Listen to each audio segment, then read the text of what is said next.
Hey everyone, and welcome back for another deep dive. hmm Today we're going to be looking at Lee Harvey Oswald, but from a different angle. We're going to be focusing on someone you might not have heard of before, a woman named Laura Cottrell.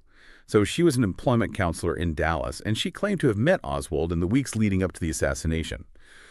Our main source for this deep dive is an article from The Fourth Decade. You know, that's a journal all about JFK assassination research. So yeah, we're really going deep into like the hardcore JFK research world with this one. Yeah, and the thing that makes this article really interesting is that it centers on this manuscript that Kittrell wrote. She later submitted this manuscript to the House Select Committee on Assassinations, the HSCA. That was the committee formed in the 70s to reinvestigate the JFK and Martin Luther King assassinations. And her account offers some pretty interesting details and some discrepancies that might challenge the official narrative. You know, the one laid out by the Warren Commission. That was that first commission that investigated the JFK assassination back in the 60s. Okay, so to set the stage a bit, Cottrell describes this weird scene at her office where she first met Oswald. So picture this, he walks in, Yeah. but he's not alone.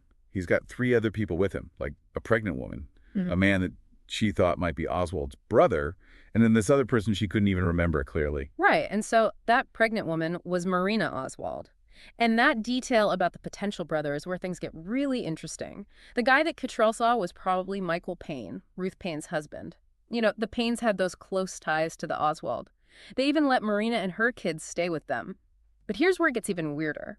Some researchers say Michael Payne actually looked a lot like Lee Harvey Oswald. And they've even gone so far as to say that Payne might have pretended to be Oswald in some Oh, cases. no, hold on a second. Are you saying there's a chance someone else could have been running around as Oswald? That's crazy. Like, what evidence is there for that? Well, it is a pretty controversial theory. There's no smoking gun or anything. But some researchers have pointed to photographic comparisons and witness accounts. Like there are people who said they saw Oswald in places where he couldn't have been. It's all circumstantial, but it definitely adds another layer of mystery to the story. It totally does. So going back to this first meeting with Cottrell, she describes this moment where Oswald got really frustrated when she wouldn't tell him some confidential information about another client. She even said he slammed his hand on her desk. Sounds like he had a pretty short fuse, huh? Yeah, it does. And that actually lines up with other descriptions of Oswald. People have said he had a quick temper and could be aggressive. Right. Later on, Cottrell remembers calling Oswald at what she thought was his new place, and she talked to a housekeeper who called him Mr. Lee, which was an alias he used sometimes. Yeah, and that detail is actually more important than it might seem at first, because that call puts Oswald at the Beckley house on October 14th, 1963, the day before he got the job at the Texas School Book Depository. Oh, so we're starting to build a timeline of his movements right before the assassination. But here's where things get a little messy. Cottrell's account of that first meeting, the one with the Paynes, it clashes with what Ruth Payne told the Warren Commission. Payne said she was never at the employment office with Oswald on October 7th. Exactly. And to make things even more complicated, any documents from the employment office about Oswald's visits have disappeared. These records could have proven or disproven Cottrell's story, but without them, it's just another mystery. Missing documents. Now that is suspicious. So we've got these conflicting stories and then missing evidence. It gets even more complex because Cottrell actually made this list of people she thought might know something about her interactions with Oswald. She gave this list to Gayton Fonzie, an investigator for the HSCA, back in 1978. We're talking about people like Don Brooks, another counselor, Robert Adams from the Clerical Employment Office, Irving Statman, who was like a field assistant to the tech district director, and even an FBI agent named Harlan Brown. Yeah, and that list is really interesting because it suggests that the HSCA could have investigated these people, but they didn't. Why wouldn't they follow up on these leads? These people could have backed up Cottrell's story or maybe given a completely different perspective. The fact that they weren't interviewed is super weird. It almost seems like someone didn't want certain leads followed, like they were trying to stick to a certain story. It's hard to say for sure. We can't definitively say there was a cover-up. But the lack of follow-up on these leads definitely raises some questions. But there is one small thing that supports part of Cottrell's story. In her testimony to the Warren Commission, Ruth Payne accidentally mentions driving Oswald to the Ross Avenue employment office on October 14th, the same day that Cottrell says she talked to that housekeeper who called Oswald Mr. Lee. Interesting. So Payne denied being at the office on the 7th, but she admits to being there with Oswald on the 14th. Maybe Cottrell just got the date wrong. But if Payne was telling the truth about not being there on the 7th, Then who was that third person with the Oswalds that day? It's getting complicated. It is. And then there's this other bombshell. When Marina Oswald was testifying to a New Orleans grand jury, she said that the Secret Service told her to stay away from Ruth Paine because Paine supposedly had connections to the CIA. Wait a minute, the CIA? Why would the Secret Service care about someone being connected to the CIA? This is getting wild. It sure is. This adds a whole new dimension to Kittrell's story. If Paine was connected to the CIA and she was hanging out with the Oswalds just weeks before the assassination, what does that tell us about Oswald's role in everything? I'm starting to see why this case has fascinated people for so long. We started with a story from an employment counselor, and now we're talking about conflicting accounts, missing documents, and maybe even the CIA. And we're just getting started. There's so much more to unpack in Laura Kittrell's story, so stay with us. Yeah, it's a real rabbit hole, isn't it? And the thing is, Kittrell's story, if it's true, could mean that Oswald was being watched or maybe even controlled by people who were connected to, like, the intelligence community. Okay, so now I'm really confused. If the CIA was involved, why would they do that? What's Oswald's role in all of this? Those are the big questions, and unfortunately the stuff we're looking at today doesn't give us, like, clear answers, but it does give us some pretty interesting clues. Okay, so let's go back to that first meeting Kittrell describes, with Oswald and the people he was with.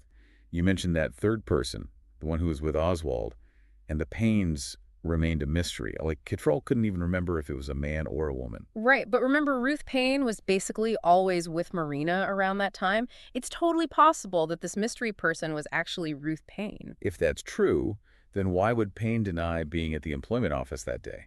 It makes her denial seem even more suspicious. Yeah, exactly.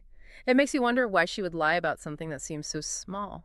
What would be the point? Especially since she later says she drove Oswald to the same office like a week later.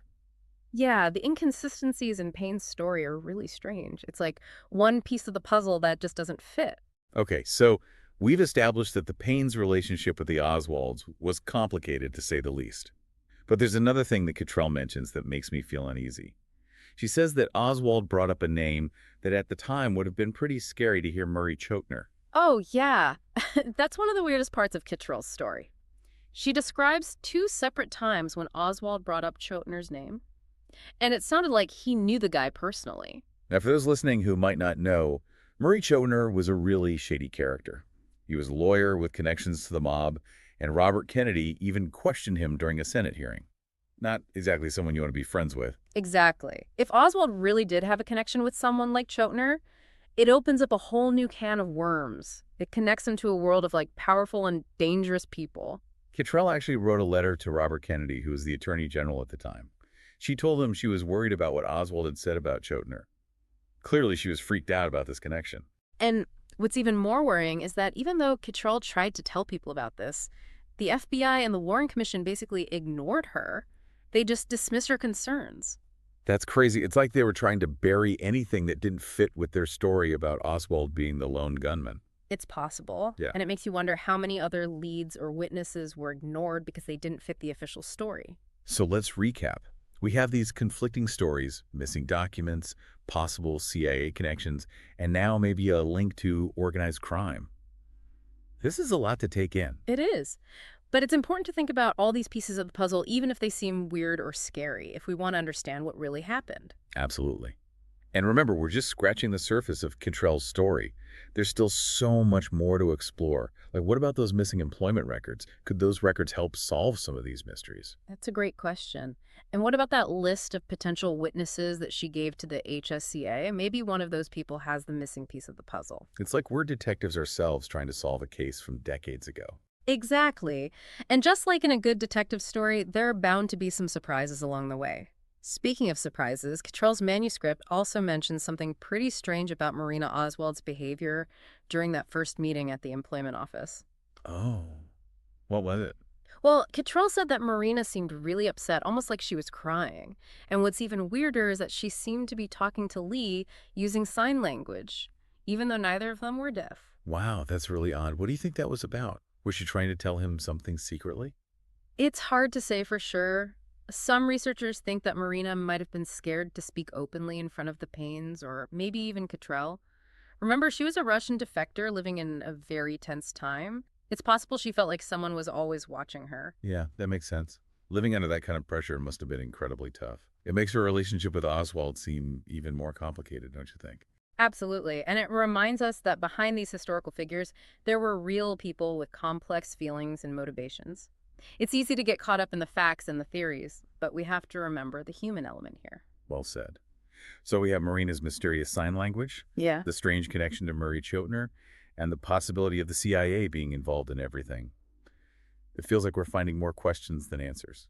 That's just how this case is. It's a maze of intrigue and unanswered questions. But that's what makes it so interesting, wouldn't you say? I agree completely. It's like peeling back layers of an onion, and with each layer, we get a glimpse into a world of secrets and hidden agendas. It's exciting and a little bit creepy at the same time. Exactly. And it's important to approach this case with a healthy dose of skepticism and an open mind. We can't just accept the official story at face value. We need to dig deeper, question everything, and consider all the possibilities. Well, on that note, let's move on to another interesting part of Kittrell's story. She talks about a strange incident involving Oswald and a taxi driver. Apparently, Oswald got really angry when the driver wouldn't take him to a specific location. It seems like this encounter really stuck with Kittrell because she specifically mentioned it in her manuscript. Yeah, and this incident is really interesting because it shows how volatile Oswald was and how he tended to lash out at people who got in his way, even if it was for something small. What's even weirder is that Kittrell couldn't remember the exact place that Oswald wanted to go. She only remembered that it was somewhere in Oak Cliff. Right. And that detail has led some researchers to think that Oswald might have been trying to visit someone or something important in that area. Maybe it was a contact, a drop-off point, or even a safe house. A safe house. Yes. That's an interesting idea. If Oswald was involved in something secret, like some theories suggest, then having a safe house would make sense. It would.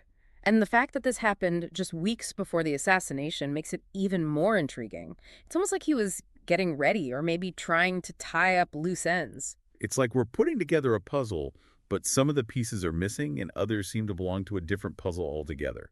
It's a challenge, but it's a challenge that keeps us on the edge of our seats. Absolutely. And it's a challenge that makes us think critically and creatively, to consider different viewpoints, and to always be open to new information. Remember, the JFK assassination is a case that keeps changing as new evidence comes up and new theories are proposed. Speaking of new information, Cottrell also mentioned something a little unsettling about how Oswald acted during their encounters. Oh yeah, this is a really creepy detail. Wow. Cottrell said that sometimes Oswald seemed like he wasn't really there, almost like he was in a trance. That's a scary description. Do you think there's any truth to that? Or was it just Cottrell's impression? It's tough to say for sure. But it is interesting that other people have described Oswald as acting strange or erratic in the weeks before the assassination. Some people think he might have been under pressure or maybe even being controlled by someone. That's a terrifying thought. The idea that Oswald might have been a pawn in someone else's game is really disturbing. It is. And it makes you wonder if he was really acting on his own or if he was just following orders, maybe without even knowing it. It's like something out of a spy movie. And speaking of spies, let's talk about the CIA again for a minute. Yeah, the CIA's possible involvement in the JFK assassination has been debated for decades. And for good reason. The CIA has a long history of doing secret stuff, so it's not crazy to think that they might have been involved in something as big as the assassination of a president. That's true. And the fact that the Warren Commission, the group that was supposed to investigate the assassination, was heavily influenced by the CIA makes the whole thing even more complicated. It's like trying to solve a mystery while wearing a blindfold. How can we trust the results of an investigation that might have been rigged from the beginning? That's a really good point. And it's one reason why so many people don't believe the official story. The lack of transparency around the investigation has led to tons of conspiracy theories and left a lot of questions unanswered. So what do we do now? We have a story full of contradictions, missing parts, and possible connections to powerful organizations. It feels like we're standing at the edge of a huge unknown territory. What should our listeners keep in mind as we try to understand this complex and intriguing case? I think the most important thing to remember is that we're dealing with a historical event that has been full of mystery and speculation for decades.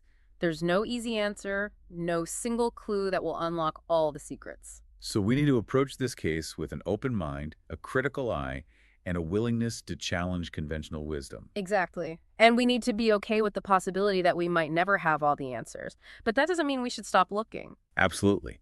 The search for truth is a journey, not a destination. And the JFK assassination is a case that keeps fascinating and challenging us. It makes us face uncomfortable truths and question the very nature of power and secrecy. It's like we're in one of those, those fun houses with all the mirrors. Everywhere you look, there's another reflection of like a truth, but which one is the real one? Right. And to make it even more confusing, there's this feeling that stuff has been covered up like on multiple levels. We have the government denying things and not being transparent. We have missing documents that could have helped us understand Kittrell's story. And maybe the worst part is that investigators didn't really look into those connections between the Oswalds and people in intelligence agencies and organized crime. So it's not just one thing being hidden, but like a whole pattern of keeping information secret.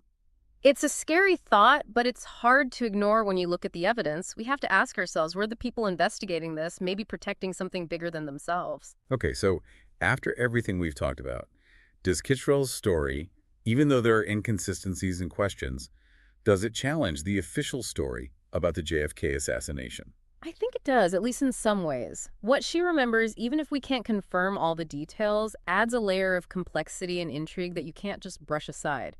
It suggests that Oswald might have been more than just a lone, disgruntled ex-Marine. Maybe he was caught up in something with powerful forces, even if he didn't realize it. And it really shows how important it is to look at different perspectives and question the official story, especially when that story has holes, contradictions, and things that don't make sense. Exactly. Kittrell's story is just one little piece of the huge JFK assassination puzzle, but it shows that there's always more to discover, more to learn, and we should never stop asking questions. All right, so in this deep dive, we've explored Laura Kittrell's interactions with Lee Harvey Oswald.